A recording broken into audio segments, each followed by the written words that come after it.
ஒன்று தெரிவித்த மாதிரி பெண்களுக்கு அதிக முக்கியத்துவம் கொடுக்கக்கூடிய வகையில் அறிவிக்கப்பட்ட திட்டங்கள் அப்படிங்கிறது ஒரு மிகப்பெரிய தாக்கத்தை ஏற்படுத்தியிருக்கு அப்படின்னு சொன்னீங்க.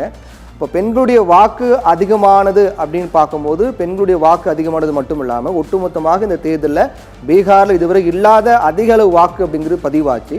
அதிக அளவு வாக்கு பதிவானாலே பொதுவாக எல்லாரும் சொல்லக்கூடிய விடை என்ன அப்படின்னு பார்த்தீங்கன்னா ஆட்சி மாற்றம், தற்போதைய ஆளுங்கட்சி மீதான அதிருப்தி, அதனால் ஆட்சி மாற்றத்துக்கான அறிகுறி தான் அதிகபட்ச வாக்குப்பதிவு அப்படின்னு சொல்லுவாங்க. ஆனால் இந்த அதிகபட்ச வாக்குப்பதிவு என்பது கடந்த ஆட்சியை விட அதே ஆட்சிக்கு கடந்த முறையை விட இந்த முறை அதிக அளவு ஆதரவு கொடுக்கின்றோம் அப்படிங்கிறதா இந்த வாக்குப்பதிவு அப்படிங்கிறது காண்பிக்கின்றது அப்படின்னு நம்ம புரிஞ்சுக்கலாமா?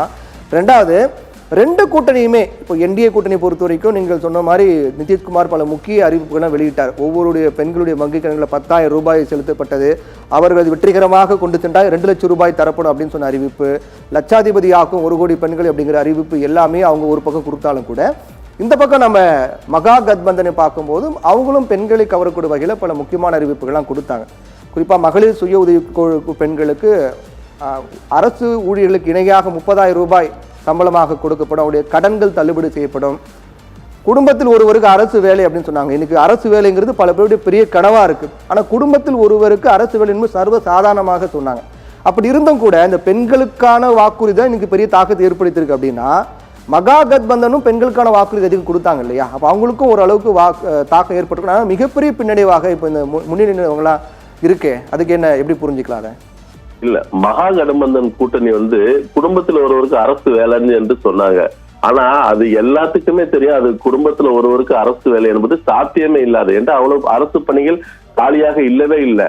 அப்ப இந்த வாக்குறுதியை ஹைலைட் பண்ணும்போது மக்கள் இதே மாதிரிதான் எதுவுமே சாத்தியமில்லாத வாக்குணி என்று அவர்கள் வாக்குறுதியை அவங்க பெருசுபடுத்தல. ஏன்னா அந்த முதல் வாக்குறுதியை குடும்பத்துல ஒருவருக்கு அரசு வேலைங்கிறது அடிபட்டு போயிருச்சு. ஏண்டா எல்லா மக்களும் பேச ஆரம்பிச்சாங்க, அது எப்படி குடும்பத்துல ஒருவருக்கு கொடுக்க முடியும், அப்படி என்ன அரசு வேலை காலியா இருக்கு, எல்லாமே ஃபுல் பண்ணிட்டாங்க.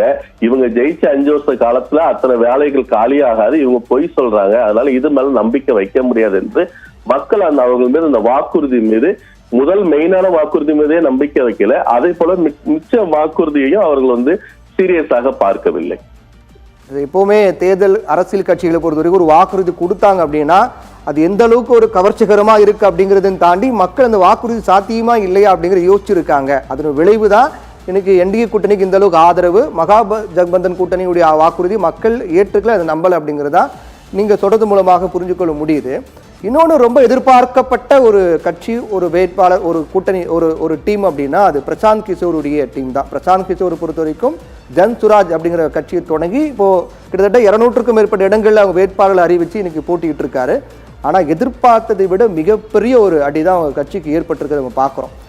இந்தியா முழுக்க பல மாநிலங்களில் முதலமைச்சராகிறதுக்கு இவர் கூட ஒர்க் பண்ணி கொடுத்துருக்காரு, அதே போன்று பிரதமராகிறதுக்கும் ஒர்க் பண்ணி கொடுத்துருக்காரு. அதனால மிக ஒரு பிரபலமான ஒரு வல்லுநராக அறியப்பட்ட பிரசாந்த் கிஷோர் தான் தொடங்கிய ஒரு கட்சியிலேயே சோபிக்க முடியல அப்படிங்கிறது அவர் மீதான நம்பகத்தன்மைங்கிறது கேள்விக்குறியாக்கி இருக்கு இல்லையா? இது அவருக்கு எந்த அளவுக்கு பின்னடைவாக பார்க்கப்படும், ஒரு எதிர்காலம் என்னவாக இருக்கும்னு நினைக்கிறீங்க?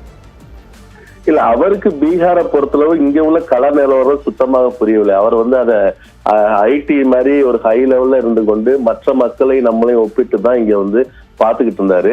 ஒரு அடிப்படை மக்கள் மத்தியில அவர் ரீச் ஆகல. அவர் சும்மா பேட்டிகள் கொடுத்தாரு, அவங்க ஆளுங்கெல்லாம் ஹைஃபையா வேலை பார்த்தாங்க, பேஸ்புக்ல விளம்பரம் பண்ணாங்க, சோசியல் மீடியால மட்டும்தான் அவங்க இருந்தாங்களே தவிர அவங்ககிட்ட களத்துல இறங்கி அவங்களுக்காண்டி வேலை பார்க்கக்கூடிய ஆட்கள் எங்கேயுமே கிடையாது. மிச்ச கூட்டணியில மக்களை நேரடியாக சந்தித்து களத்துல இறங்கி அவங்களோட தேவைகளை சந்தித்து நாங்க ஆட்சிக்கு இந்த குறையெல்லாம் சரி பண்ணுவோம்னு சொல்லக்கூடிய நேரடியா களத்துல இறங்கக்கூடிய பிரதிநிதிகள் ஒவ்வொரு வார்டிலையும் இருந்தாங்க. ஆனா ஜன்சுரட்சை பொறுத்தளவு அவங்களோட எல்லா போக்கஸுமே சோசியல் மீடியா தான். களத்துல அவங்க மக்களை அணுகவே இல்லை. அதனாலதான் அவங்க இவ்வளவு பெரிய பின்னடைவு. இதே மாதிரி போனாங்கன்னா அவங்க அந்த அரசியல் கட்சி நீடிக்க வாய்ப்பே இல்லை.